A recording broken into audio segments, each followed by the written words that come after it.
بسم اللہ الرحمن الرحیم۔ السلام علیکم۔ ایک انتہائی عجیب و غریب اور عبرتناک واقعہ جس کے بارے میں بہت کم لوگ جانتے ہیں۔ ویڈیو کا آغاز کرنے سے پہلے آپ سب سے ریکویسٹ ہے کہ میرے چینل کو سبسکرائب کر لیں، ویڈیو کو لائک کریں اور مزید معلومات کے لیے ویڈیو کو آخر تک ضرور دیکھیں۔ تو چلے ویڈیو کا آغاز کرتے ہیں۔ وہ دونوں جس جگہ پر گناہ کرنے لگے تھے وہ روئے زمین کا سب سے زیادہ مقدس مقام تھا۔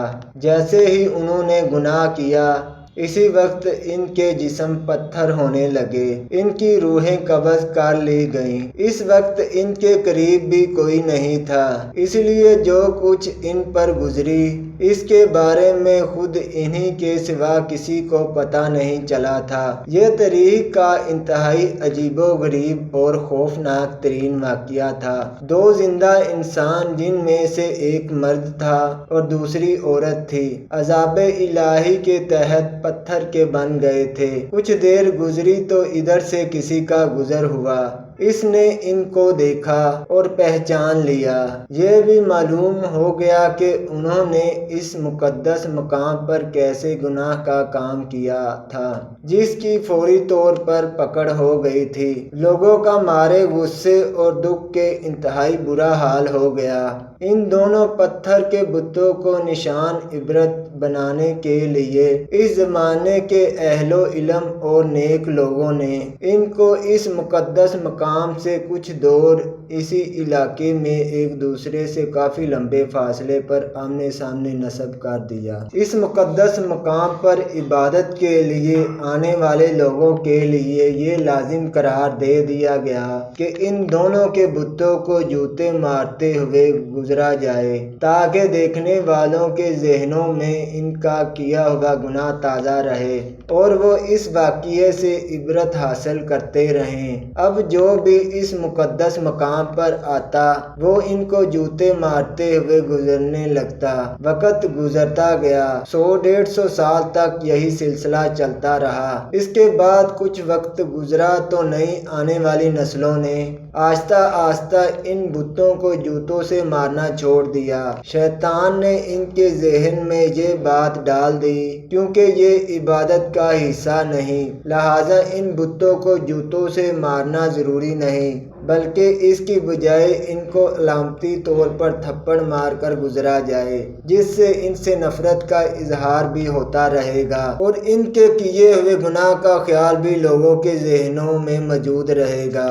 گزرتے وقت کے ساتھ ساتھ یہ تھپڑ بھی ہلکی سی چپت میں تبدیل ہونے لگا اور بالکل علامتی طور پر آہستہ سے ان بتوں کو چھو کر گزرنے کا سلسلہ شروع ہو گیا۔ شیطان نے ایک بار پھر ورگلایا۔ اب لوگ ان بتوں کو اس نیت سے چھوتے کہ وہ ان سے نفرت کرتے ہوئے پتھر مار رہے ہیں، لیکن ساتھ ہی دعا اپنی حاجات کے لیے دعا بھی مانگنے لگے تھے۔ شیطان نے ان کے ذہن میں بٹھا دیا کہ اگر تم ان بتوں کو نفرت سے چھوتے وقت دعا مانگو گے تو تمہاری دعا جلدی قبول ہوگی۔ شیطان کی شرارتیں دیکھ لیجئے کیسے آہستہ آہستہ ذہنوں کو تبدیل کرتا ہے۔ جب لوگوں کی حاجات پوری ہو جاتی تو شیطان ان کو سمجھاتا کہ یہ حاجات اسی وجہ سے پوری ہوئیں کہ تم نے بت کو چھو کر دعا کی تھی۔ وقت گزرنے کے ساتھ ساتھ آنے والی نسلوں کی سوچ بدلتی چلی گئی اور اب وہ ان بتوں کو چھو کر دعا ضرور مانگتے تھے لیکن ان کے انداز میں ان بتوں کے لیے عقیدت اور احترام آنے لگا تھا۔ اور پھر وہ وقت بھی جلد آ گیا جب ایک بدبخت نے اس بت کے سامنے اس کی باقاعدہ مناجات کی اور اسی سے دعا مانگنے لگا۔ جوتے مارنے سے شروع ہونے والی داستان تھپڑ مارنے، علامتی طور پر چھونے، عقیدت سے چھونے سے ہوتی ہوئی باقاعدہ عبادت تک چلی گئی۔ اب ان دونوں بتوں کی باقاعدہ پوجا کی جانے لگی تھی، ان سے منتیں اور مرادیں مانگی جانے لگی۔ بدی اور بدی کے عبرتناک انجام کی علامت اب دونوں بت خدا بن لیے گئے تھے۔ ایک وقت آیا کہ ان بتوں کو سجدے کیے جانے لگے، ان کے سامنے قربانی کی جانے لگی اور ان کا شمار بڑے بتوں میں کیا جانے لگا۔ پھر یہ اندھیری رات اور زیادہ گہری ہوتی چلی گئی،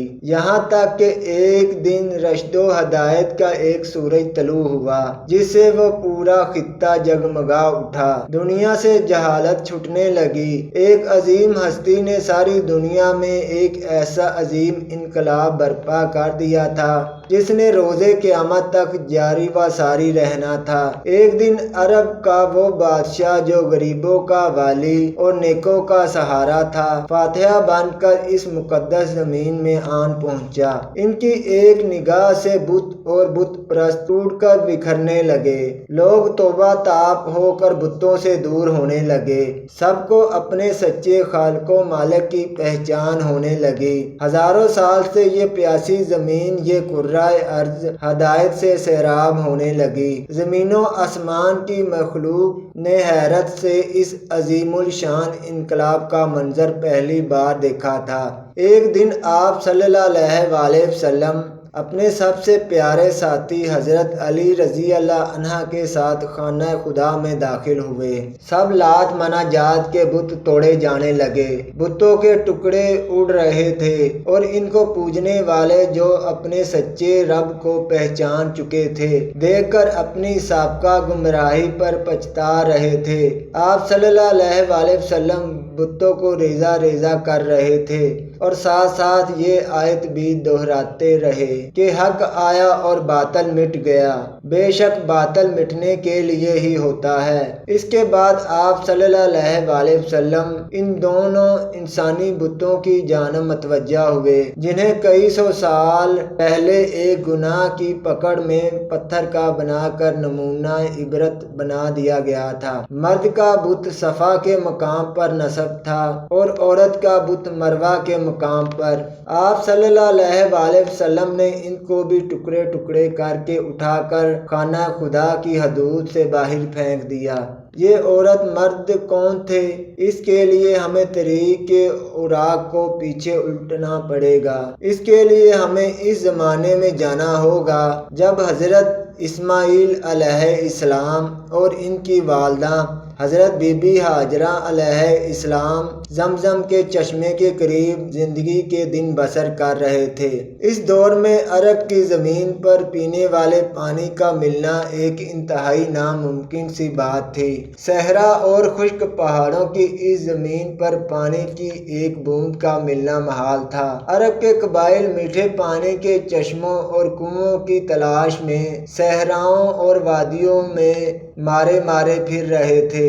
یہ موجزانہ چشمہ جو ننھے اسماعیل علیہ السلام کے ایڑیاں رگڑنے سے موجزاتی طور پر اللہ تعالیٰ کی طرف سے پیدا کیا گیا تھا، اس بے آب و گیاں علاقے میں دنیا کی سب سے بڑی نعمت سے کم نہیں تھا، اور ایک قبیلہ جو بنی جرہم کے نام سے تاریخ میں مشہور ہے، وہ بھی میٹھے پانی کی تلاش میں صحراؤں کی خاک چھان رہا تھا۔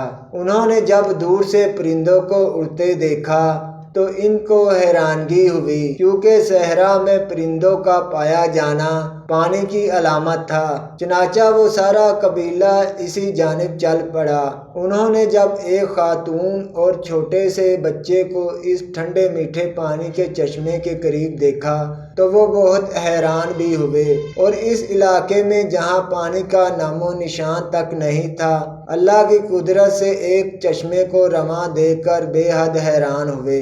انہوں نے حضرت بی بی ہاجرہ علیہ السلام سے اس چشمے کے قریب رہائش اختیار کرنے کی اجازت مانگی۔ حضرت ہاجرہ علیہ السلام نے ان کو اجازت دے دی اور ساتھ میں یہ بھی کہا کہ اس چشمے کا پانی ضرور استعمال کرو، لیکن یہ اللہ کی امانت ہے، اس پر کسی کا بھی کوئی مالکانہ حق نہیں ہوگا۔ قبیلے والوں نے اس شرط کو قبول کر لیا اور یہاں پر ہی آباد ہو گئے۔ جب وقت گزرنے لگا، بی بی ہاجرہ علیہ السلام نے نوجوان اسماعیل کی شادی اسی قبیلہ جرہم کی ایک لڑکی سے کر دی، اور یوں رفتہ رفتہ حضرت اسماعیل علیہ السلام کی اولاد خوب پھلی پھولی، اور یوں مکہ جس کا اصل نام بقا تھا ایک آبادی کی شکل اختیار کر گیا۔ قبیلہ جرہم والے کافی عرصے تک تو سیدھے راستے پر رہے، لیکن پھر آہستہ آہستہ ان میں خرابی پیدا ہونی شروع ہو گئی۔ اب انہوں نے خانہ شریف کا انتظام سنبھال لیا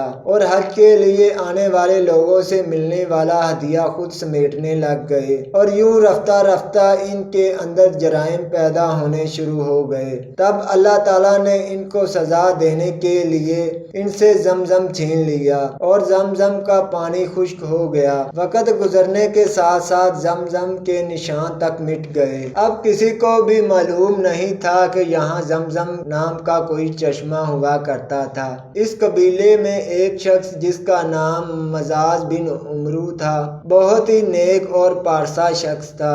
اس نے قوم کو بہت سمجھایا، ان کو بہت سے خطبے دیے، اللہ کے عذاب سے ڈرایا، لیکن ان پر کوئی اثر نہ ہوا۔ جب یہ قبیلہ اپنے برے کام سے باز نہ آیا تو ایک رات مزاز نے سوچا کہ یہ لوگ کس طرح کعبہ شریف کی ہدیوں کی صورت میں آمدن کھانے لگ گئے ہیں۔ کسی دن یہ حج کرنے کے لیے آنے والوں کی طرف سے چڑھائے گئے قیمتی ہدیے، جن میں سونے چاندی کی کچھ اشیاء شامل تھی، وہ بھی چرا لیں گے۔ انہوں نے رات کو اپنے بیٹے کو ساتھ لیا اور کعبہ کے اندر موجود سونے کے قیمتی ہدیے اٹھا لیے، اور جس جگہ زمزم کا چشمہ ہوا کرتا تھا اسی جگہ کھدائی کر کے یہ سب قیمتی ہدیے وہاں چھپا دیے۔